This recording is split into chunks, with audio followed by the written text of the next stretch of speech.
Man, everyone's killing it. They want more. They keep wanting more. So we give them more.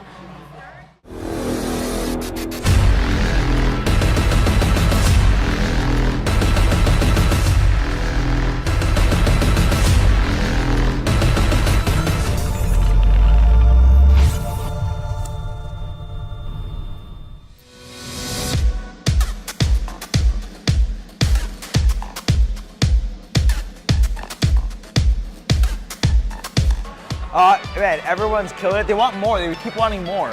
So we give them more. While one person's planking, two are going to be squatting. When one person's down, we switch. When two people are planking, whichever one drops first will be, like, that's when people drop. Try to drive your knees open more. There you go, you got it. Oh, this is easy. So Neil's going to plank for about 5 minutes.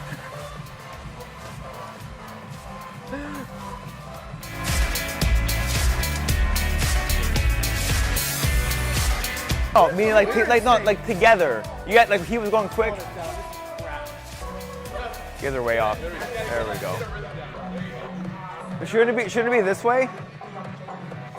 Slow and controlled. Slower, Phil. Slower and smaller steps, please. It's not a race. You'll see us high five.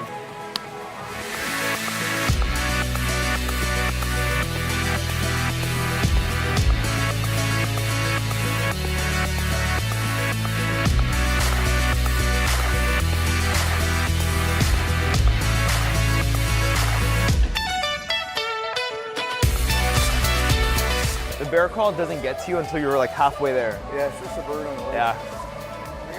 Do you feel your abs on this one? Okay, I'll show you how you get your abs. Okay, I'll show you how you get your abs. Instead of thinking big, think small. Okay? So remember those wind-up toys when you wind, and they'd be like, that's what I want you to be like. Okay, 3 rounds. We're on 3 rounds. Let's go. Hey, good job. How you guys feel? Good. Can't breathe, but I'm good. Okay, we're gonna hop on the bikes.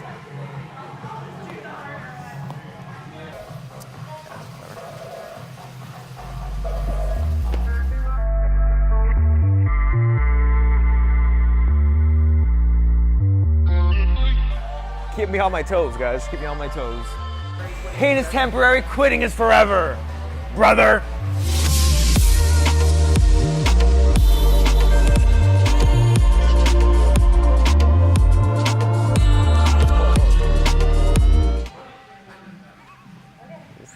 One question about like the 1-arm row, and then I had Ryan and Maria that were kind of on the same level, so we went through a bunch of stretches, make sure that they were not so.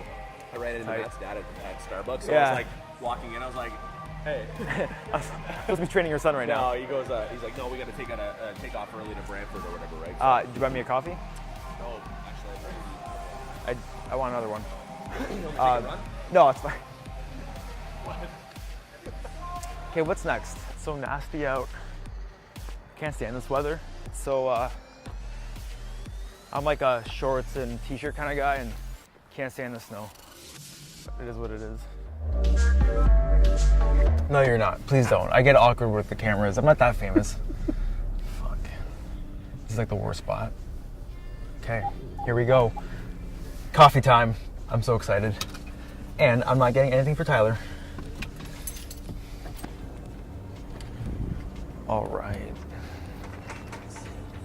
I got myself a grande Americano. I always get 4 shots of espresso in my Americanos.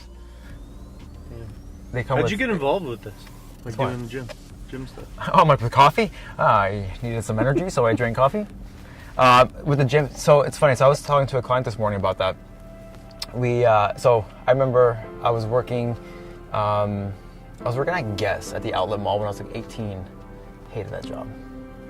And so then, that summer, I got my certification at the University of Windsor, the Can't Fit Pro certification for personal training, and then the coordinator at the St. Denis Center at the university, which I was working there as like an event coordinator, which meant like I was doing all the event setup for the football game, the soccer games. I was doing all that setup, and then the coordinator there was like, "Hey, we're looking for personal trainers for the Forge," and I'm like, sweet, I'll do it. So that's something when I was working at Guess. I got my certification. I quit Guess because I couldn't stand it, and then the rest is history. I started when I was like 19, personal training, and it was cool because I was able to make all of the mistakes that I made in the early years of training. I got my philosophies down, I got my confidence in training people, I got to learn how to read people and talk to people. That was the best part for me.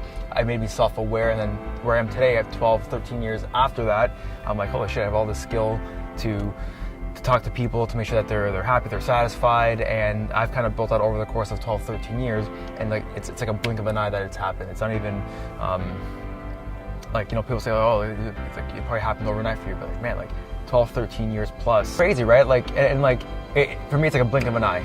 I still feel like I'm 19 still, doing what I did 12 years ago, right? So I'm humbled, I'm happy, I'm satisfied, I'm grateful, and I'm constantly pushing forward, you know. And a good buddy of mine, Mark Ennis, always tells me, complacency kills, right? Like, you always don't want to be complacent, because the moment you think everything's good, shit happens, and then you have to rebuild. So you're always striving to be better and better and better. And I think it's one thing that we instill in our membership and in our members is don't settle for complacency, because that's not a way of living life. And it's okay if you want to live that kind of life and you want to have a 9-to-5 job, but why complain? Like, why, if you're always working for the Friday or the weekend, and it sounds cliche, if you're always working for that weekend, man, like, that's not a way to live.